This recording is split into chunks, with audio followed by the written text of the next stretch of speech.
Meenakshi YouTube channel చూస్తున్న వారందరికీ ధన్యవాదములు. నమస్తే. చాలా వీడియోలు చేసి పెడుతూ ఉన్నాను. మరి నచ్చినట్లయితే లైక్ చేయండి, షేర్ చేయండి, సబ్స్క్రైబ్ చేయండి. జాతక చక్రంలో రాహువు కేతువు మధ్య గ్రహాలన్నీ ఉన్నట్లయితే దీన్ని కాలసర్ప దోషము, కాలసర్ప యోగము అంటారు. యోగం అంటే ఈ యోగంలో పుట్టిన వాళ్ళు కూడా చాలా గొప్ప గొప్ప వాళ్ళు, ప్రపంచానికి ప్రసిద్ధికెక్కిన వాళ్ళు ఉన్నారు.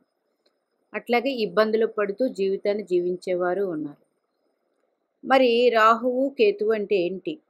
రాహువు కేతువు సర్పాలు. రాహు తల విషాన్ని చిందిస్తూ ఉంటాడు. రాహు తల విషాన్ని చిందిస్తూ ఉంటాడు. అందుకని రాహుకేతువుల మధ్య గ్రహాలు ఎటువైపు ఉంటే ఎట్లాంటి ప్రభావాన్ని ఇస్తాయి? కేతు అన్నది తోక. మరి ఈ వీరికి జూన్ నెల 2004లో జన్మించిన వారు. వీరి లగ్నము మేషలగ్నం. లగ్నంలో రాహు స్థితి పొంది ఉన్నారు భరణి నక్షత్రంలో.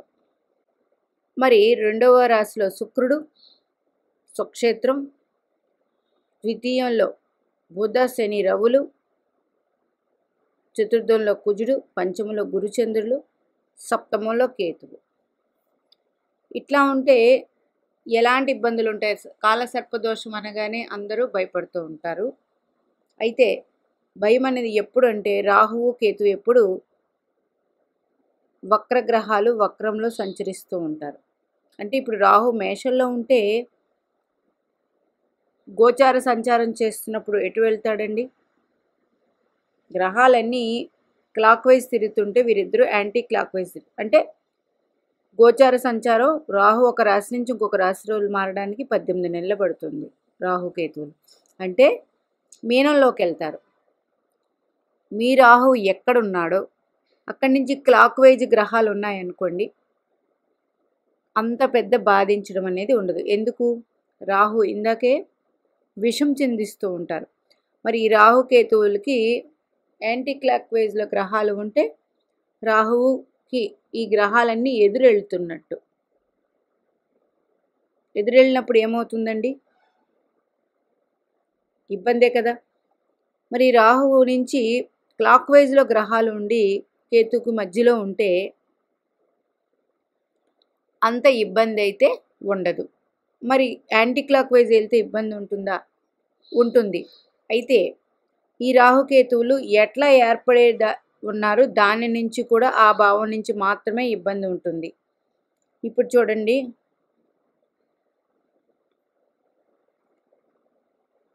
లగ్నం అనంత 12 రకాలుగా చెప్తారు ఈ రాహుకేతువుల దోషం.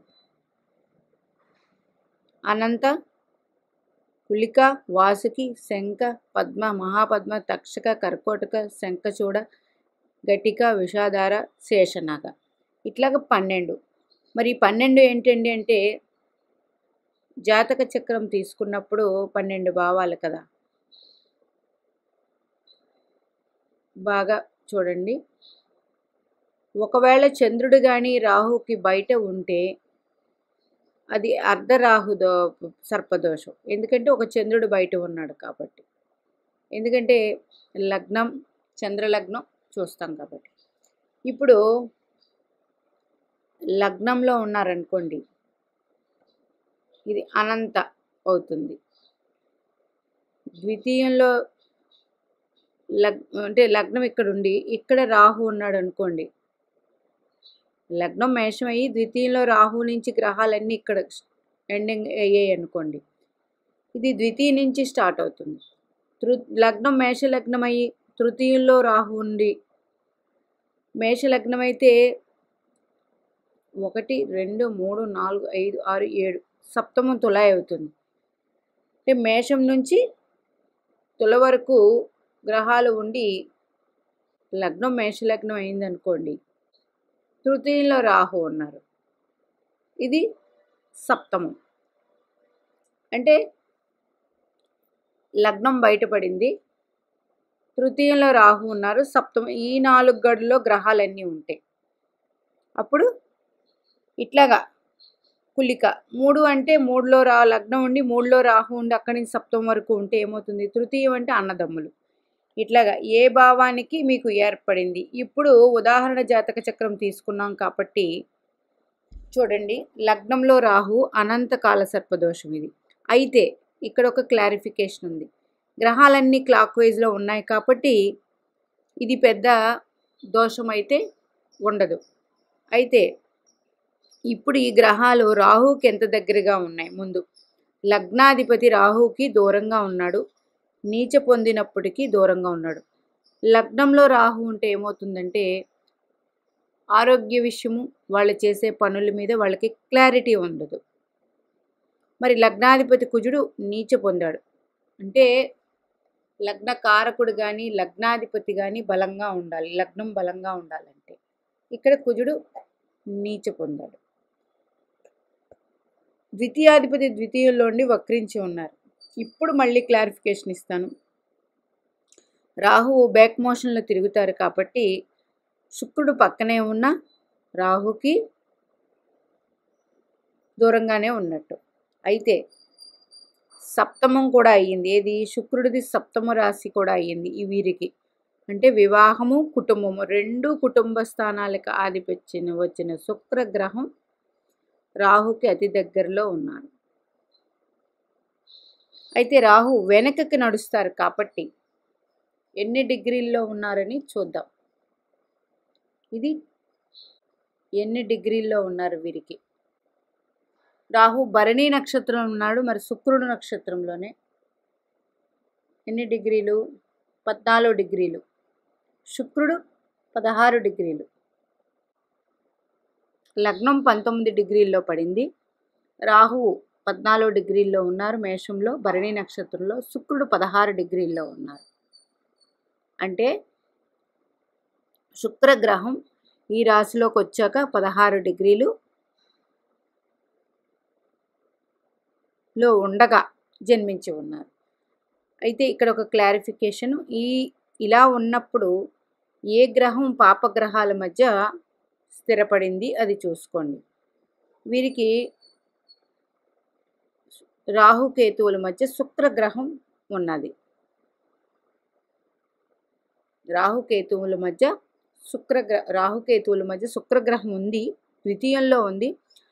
రాహువు ఇక్కడుంటే రవి బుధ శనులు తృతీయంలో ఉన్నారు.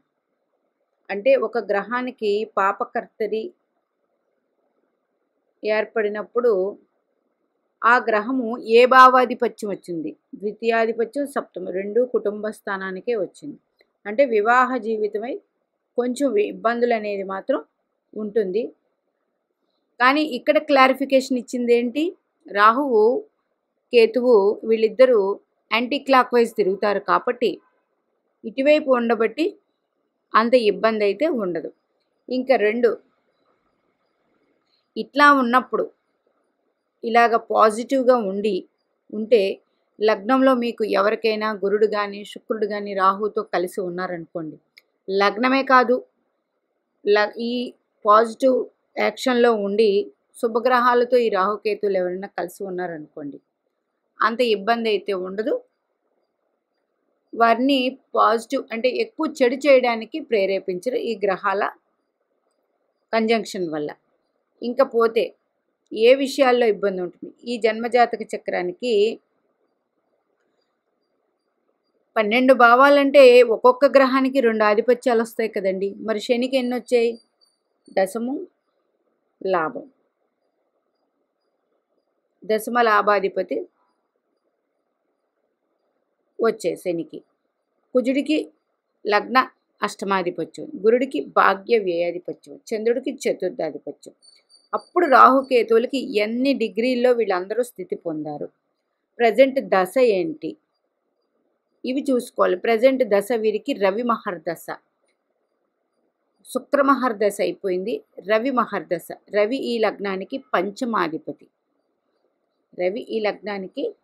పంచమాధిపతి. పంచమకారకుడు గురుడు.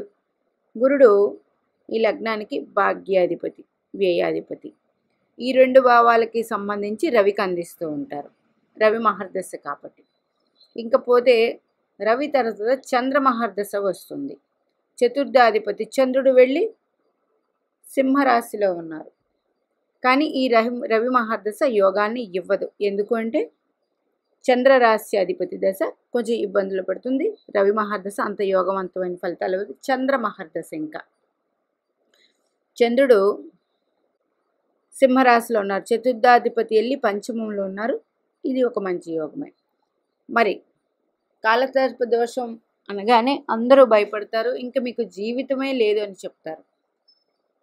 రాహుకేతువులు ఏ నక్షత్రంలో స్థితి పొందారు, ఈ కాలసర్ప దోషం ఏర్పడినప్పుడు ఏ భావంలో స్థితి నుంచి కాలసర్ప దోషం మొదలయ్యింది, ఆ భావానికి సంబంధించిన ఇబ్బందులు ఎక్కువగా ఉంటాయి.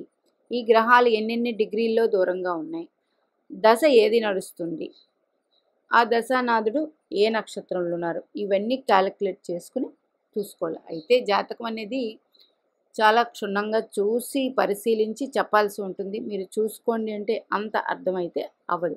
మరి ఇప్పుడు చెప్పేది ఏంటంటే, ఇక్కడ గురుడితో సంబంధం లేకపోయినా, రాహుకి కలయిక లేకపోయినా గురు వీక్షణ ఉంది. గురుడు ఈ లగ్నానికి ఎవరండి? భాగ్యాధిపతి. గురుడు సింహరాశిలో ఉన్నారు. అంటే మిత్రరాశిలో గురుడు చంద్రుడు స్థితి పొంది పంచమంలో రాహుని చూస్తూ ఉన్నారు. కాబట్టి ఇది పెద్ద దోషంగా పరిగణింపబడదు. ఇంకా చంద్రమహర్దశ రవి మహర్దశ తర్వాత చంద్రమహర్దశ మంచిగానే ఉంటుంది. ఇంకా చంద్రుడి తర్వాత కుజమహర్దశ వస్తుంది. మరి ఈ కుజమహర్దశ ఎలా ఉంటుంది? రాహువు భరణి నక్షత్రం ఉన్నాడు. కుజుడితో సంబంధం అయితే లేదు. రాహు నుంచి కుజుడు 4లో ఉన్నారు. కుజుడి నుంచి రాహు 10 అవుతుంది. 4, 10 అన్నది పెద్ద ఫేవరబుల్ కాదు. ఇది పక్కన పెడితే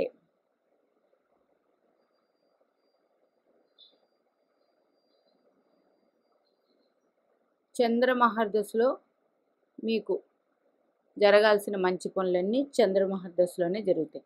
మరి చంద్రుడు పూర్ణచంద్రుడా అండి? చంద్రబలం కూడా ఉండాలి.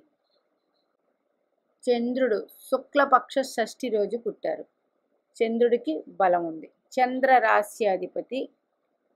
చంద్రరాశ్యాధిపతి రవి తృతీయంలో స్థితి పొంది ఉన్నారు. మరి చంద్రుడు ఏ నక్షత్రంలో జన్మించారండి? పుబ్బా నక్షత్రంలో జన్మించారు. పుబ్బా నక్షత్రాధిపతి శుక్రుడు ద్వితీయ సప్తమ అధిపతి అయ్యాడు. చంద్రుడు పంచమంలో ఉన్నారు. ఈ లగ్నానికి చతుర్థ కారకుడు. చతుర్థ ఫలితాలన్నీ అందిస్తారు. ఇప్పుడు చెప్పొచ్చేది ఏంటంటే, దోషము యోగము ఎలా పరిగణించబడతామంటే, రాహు నుంచి యాంటీ క్లాక్ వైజ్లో గ్రహాలన్నీ స్థితి పొంది ఉంటే అది ఎక్కువ దోషం. రాహు నుంచి క్లాక్ వైజ్లో గ్రహాల స్థితి పొంది ఉంటే అది తక్కువ దోషం, యోగంగానే చెప్పుకోవచ్చు. రాహుకి వీరందరూ కేతువుకి ఎంత దూరంలో ఉన్నారు ఈ గ్రహాలు, దాన్ని బట్టి అదే రాహుతోనే కలిసి రాహు పక్క రాశిలో ఉండి కేతువు పక్క రాశిలో ఉంటే వీళ్ళిద్దరికీ కంజంక్షన్ చాలా ఎక్కువ ఉందన్నది. ఈ గ్రహాలన్నీ ఈ యాంటీ క్లాక్ వైజ్లో ఉండి దగ్గరగా ఉంటే జీవితం అనేది చాలా ఇబ్బందులుగా ఉంటుంది. ఇప్పుడు క్లాక్ వైజ్లో ఉంది కాబట్టి ఇది మంచిది. అందుకే చూడగానే మీకు రాహుకేతువులు దోషం అండి అని భయపట్టాల్సిన పని లేదు. ఇంకపోతే చూడండి, లగ్నంలో స్థితి పొందితే రాహు ఆరోగ్యం, కెరియర్ మీద కొంచెం ఇబ్బందులు ఉంటాయి. ద్వితీయంలో స్థితి పొందితే కుటుంబం, ధనం మీద, తృతీయం అన్నదమ్ములు, చతుర్థం తల్లి ఆస్తులు, పంచమం సంతానం. మీకు ప్రతి భావానికి ఏమేమి ఆధిపత్యం ఇచ్చి ఉన్నారో తెలుసు. రోగాలు, శత్రువులు. షష్టమంలో అయితే సప్తమం అంటే వివాహం, సప్తమం వివాహ విషయం, అష్టమం సడన్గా జరిగే ప్రమాదాలు, యాక్సిడెంట్స్, నవమం భాగ్యం అంటాం, ఇది భాగ్యానికి లోటు, దశమం రాజ్యస్థానం ఉద్యోగంలో ఇబ్బందులు, లాభం మీరు చేసే పనులన్నిటికీ లాభం మీద ఇబ్బందులు, ఫ్రెండ్ సర్కిల్ మీకన్నా పెద్దవారు, 12 కారాగారం ఇట్లాంటివి ఏర్పడుతూ ఉంటాయి ఏది ఈ దోషం ఉన్నప్పుడు. అయితే రివర్స్లో అంటే యాంటీ క్లాక్ వైజ్లో రాహుకి యాంటీ క్లాక్ వైజ్లో గ్రహాలు ఉంటే 100% ఇవి జరుగుతాయి. క్లాక్ వైజ్లో ఉన్నాయి కాబట్టి రాహు వెనక్కి తిరిగి సంచరిస్తూ ఉంటాడు కాబట్టి క్లాక్ వైజ్లో అంత ఇబ్బంది ఉండదు. మరి ఈ యోగంలో పుట్టిన వాళ్ళు చాలా చాలా గొప్పవాళ్ళు, ధనవంతులు ఉండి ఉన్నారు. ఇలాగా క్లాక్ వైజ్లో ఉండి యోగంలో పుట్టిన వాళ్ళు ధనవంతులు అయ్యారు, ఉన్నారు. అన్ని విధాల బాగుంది. ఇప్పుడు ఈ జాతకానికి లగ్నాధిపతి నీచపడ్డాడు కాబట్టి కొంచెం ఆరోగ్య విషయం, అదే పుష్యమి నక్షత్రంలో ఉన్నారు. పుష్యమి నక్షత్రం దశమం లాభాధిపతి. మేషలగ్నానికి శని భగవానుడు యోగకారకుడు కాదు. ఆ నక్షత్రంలో స్థితి పొందారు. 2-12 మోషన్లో ఉన్నారు వీరిద్దరూ. అందుకే కెరీర్ మీద అనేది కొంచెం ఇబ్బంది అయితే మాత్రం వీరికి ఉండొచ్చు, ఆరోగ్య విషయం కూడా. కానీ గురుడు లగ్నాన్ని చూస్తున్నారు కాబట్టి ఇబ్బంది ఎక్కువ ఉండదు, చాలా తక్కువ ఉంటుంది. 1, 2, 3, 4, 5 భాగ్యాన్ని చూస్తున్నారు, లగ్నాన్ని చూస్తున్నారు. 6, 7 లాభస్థానాన్ని చూస్తున్నారు గురుడు. అంటే గురుడు తన స్వక్షేత్రాన్ని చూసుకుంటున్నారు. ఇది ఒక మంచి యోగం. లగ్నాన్ని చూస్తున్నారు రాహుని, ఇది కూడా మంచిదే. అందుచేత చంద్రమహర్దశ గురుడితో కలిసి ఉన్నారు కాబట్టి చంద్రమహర్దశ యోగాన్ని ఇస్తుంది. చంద్రుడి తర్వాత కుజు మహర్దశ కొంచెం ఆరోగ్య విషయాలు అవి జాగ్రత్తగా చూసుకోవాలి. అన్నదమ్ముల విషయంతో ఎవరైనా మీకు బ్లడ్ రిలేషన్. తర్వాత రాహు మహర్దశ వస్తుంది. రాహు లగ్నం, లగ్నకారకుడు ఎవరండి? రవి. రవికి పంచమాధిపత్యం వచ్చింది. రాహు మహర్దశలో బాగానే ఉంటుంది. అయితే ఎప్పుడు బాగోదండి, ఇట్లాంటి యోగాలు దోషాలు ఉన్నప్పుడు ఎప్పుడు బాగోదు. రాహుకేతువులు ఈ దోషం ఉన్నప్పుడు ఏ నక్షత్రంలో స్థితి పొందారు చూసుకోండి. మీకు వీరికి భరణీ నక్షత్రంలో రాహు 18 సంవత్సరాలు ఒకసారి ఒక రౌండ్ పూర్తి చేస్తారు. వీళ్ళు రాహుకేతువులు ఒక రౌండ్ పూర్తి చేస్తారు. ఈ నక్షత్రంలో ఉన్నప్పుడు శుక్ర మహర్దశ, శుక్రుడి మీదికి రాహు వచ్చినప్పుడు మీ జన్మజాతక చక్రంలో ఇబ్బందులు. ప్రజెంటు శుక్ర మహర్దశ, రవి మహర్దశ. అప్పుడు రాహు ఇప్పుడు మీనంలో ఉన్నారు.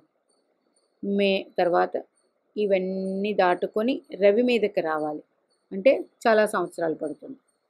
కానీ ఇక్కడ రవి మహర్దశకి కనెక్షన్ లేదు ఇప్పుడు రాహుకి, అందుకని ఇబ్బంది అయితే ఉండదు. మరి చంద్రుడి మహర్దశ వస్తుందా? అది కనెక్షన్ ఉండదు, అది కనెక్షన్ ఉండదు.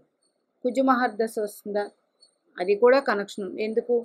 ఇప్పుడు మీనంలో ఉన్నారు కాబట్టి 2025 అక్టోబర్కి కుంభంలోకి వెళ్తారు. ఇది ఒక 18. తర్వాత 25 తీసుకుంటే 26, 27, 28కి వేసుకోండి, ఇది ఒక 18 నెలలు. మళ్ళీ 29, 30, 31, ఇది ఒక 18 నెలలు. ఇట్లాగా 18 అంటే సుమారుగా సంవత్సరంన్నర, సంవత్సరాలు 3 ఇప్పుడు అన్నీ 18 నెలలు వేసుకోండి. మీకు ఏ దశ జరుగుతుందో ఆ దశానాథుడి మీదకి వచ్చినప్పుడు, ముఖ్యంగా భరణి నక్షత్రంలో ఉన్నారు. శుక్ర మహాదశ వెళ్ళిపోయింది వీరికి. చంద్ర మహాదశ, కుజమహ. మరి రాహు మీదకి రాహు రావాలంటే ఇంకా చాలా సంవత్సరాలు పడుతుంది. అప్పుడు వచ్చినప్పుడు ఆరోగ్య విషయం చూసుకోండి. ఎప్పుడైతే రాహు కేతు ఏ నక్షత్రంలో ఉన్నారో ఆ నక్షత్రాధిపతి మీదకి వీళ్ళు సంచరిస్తూ ఉన్నప్పుడు ఆ దశ కనెక్ట్ అయితే ఇబ్బందులు ఎక్కువ ఉంటాయి. అలా చూసుకోండి. ఎవరైనా కానీ ఇలా దోషాలు ఉన్నప్పుడు మరి ఇలా ఉంటే ఏం చెయ్యాలండి జీవితంలో ఎదుగుదలకి? అందుకే కాళహస్తి వెళ్ళి పూజ చేయించుకోమంటారు. ఇలా ఉన్నప్పుడు ఆదివారం సాయంకాలం ఇలా జన్మించిన వారు 4:30 నుండి 6 గంటల వరకు రాహుకాలం వస్తుంది. ఆదివారం నియమనిష్టలతో ఉండి రాహుకాలం వస్తుంది. నవగ్రహాల రాహుకేతువుల దగ్గరికి వెళ్ళి రాహుకి దీపం పెట్టి ఒక పండు నైవేద్యం పెట్టి చేసి, ఇంకా వీలైతే సర్పాలకి అక్కడ పాలు పోసి అభిషేకం చేసి ఒక పండు నైవేద్యం పెట్టి చేస్తూ ఉంటే జీవితాంతం చేస్తూ ఉండండి. ఇది ఈయనకి మీకు లగ్నంలో ఉన్నారు కాబట్టి లగ్న కారక రవి కాబట్టి 100% ఆదివార నియమం అనేది మీ జీవితంలో ఉండాలి. ఇంకపోతే ద్వితీయం అనుకోండి, గురువారం రోజు చేసుకోండి. తృతీయం అనుకోండి, మంగళవారం రోజు చేసుకోండి రాహుకాలంలో. మరి అట్లాంటి వారాలు ఆలయానికి మంగళవారం అనుకోండి, ఇంట్లోనే రాహుకాల సమయంలో మీరు గ్రహదేవత రాహు మంత్రము, దుర్గాదేవి ఆరాధన అట్లాంటివి చేసుకోండి. మరి రాహు భరణి నక్షత్రం మీద ఉన్నారు మీకు, అది మిత్ర నక్షత్రమే, శుక్ర నక్షత్రం మిత్ర నక్షత్రమే. ఈ లగ్నానికి ద్వితీయాధిపతి సప్తమాధిపతి, అంత యోగకారకం కానప్పటికీ శుక్ర నక్షత్రంలో ఉన్నారు. శుక్రవారం రోజు మీరు రాహుకాలంలో దుర్గాదేవి ఆరాధన, భగవంతుని ఆరాధనలోకి వెళితే 100% ఇబ్బందులు అనేది తగ్గుతుంది. అందుకని రాహుకేతువుల మధ్య గ్రహాల సంబంధం ఉంటే భయపడాల్సిన పని లేదు. ఒకవేళ యాంటీ క్లాక్ వైజ్లో ఉంటే మాత్రం ఇబ్బందులు ఎక్కువగా ఉంటాయి. అలా ఉన్నప్పుడు ఏదైనా శుభగ్రహంతో రాహుకేతువులకి దృష్టి కానీ కలయిక కానీ ఉంటే ఆ ఇబ్బంది అనేది తగ్గుతుంది. జీవితంలో ఎదుగుదల అనేది అన్ని విషయాల్లో ఉండదండి. మీకు ఏ భావంలో ఏర్పడిందో ఆ భావం నుంచి మాత్రం 100% ఇబ్బంది ఉంటుంది. ఇది చూసుకోవాల్సిన విషయం ఉంటుంది. మీనాక్షి దేవి ఆశీస్సులు మనందరి మీద ఉండాలని కోరుకుంటూ నమస్తే.